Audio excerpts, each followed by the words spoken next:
In today's video, I'm going to teach you how to fix the gray screen issue in Google Chrome 139. If you've ever opened your browser only to be greeted by that frustrating gray screen, don't worry, you're not alone, and we're here to guide you through a way to resolve it. Let's dive right in. First, we'll need to find the Google Chrome shortcut on your desktop. This is typically the simplest way to access the browser after logging into your computer. Take a look at your desktop icons and locate the one that belongs to Google Chrome. If you happen to have multiple shortcuts due to having made copies or pinned them elsewhere, make sure you're picking the one that you use most frequently. Once you've located the right shortcut, it's time to make some changes to its properties. You'll want to right-click on the Chrome icon to bring up a context menu.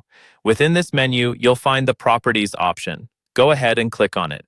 What this does is give you access to certain configurations you can modify based on your needs or troubleshooting efforts. Now, inside the Properties window, there's a field labeled Target. This field tells your computer where to find Chrome and how to run it. By default, it ends with the location of the chrome.exe file enclosed in quotes.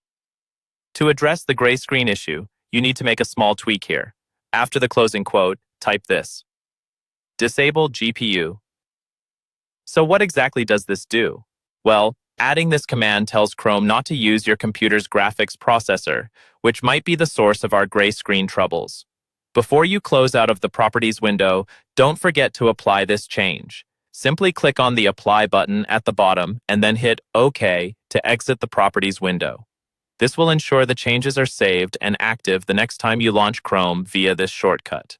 Finally, let's test out our fix. Double-click that same shortcut to open Chrome once more. If all goes well, you should bypass that dreaded gray screen and land right onto the familiar Google Chrome homepage, ready to browse as usual. The addition of the command should have effectively resolved any issues that were causing the graphics to malfunction. And there you have it, a straightforward method to troubleshoot and fix the gray screen issue in Google Chrome 139. Remember, if the issue persists, it's always a good idea to ensure both your operating system and browser are fully updated, as patches often contain fixes for common bugs. Thanks for watching and happy browsing.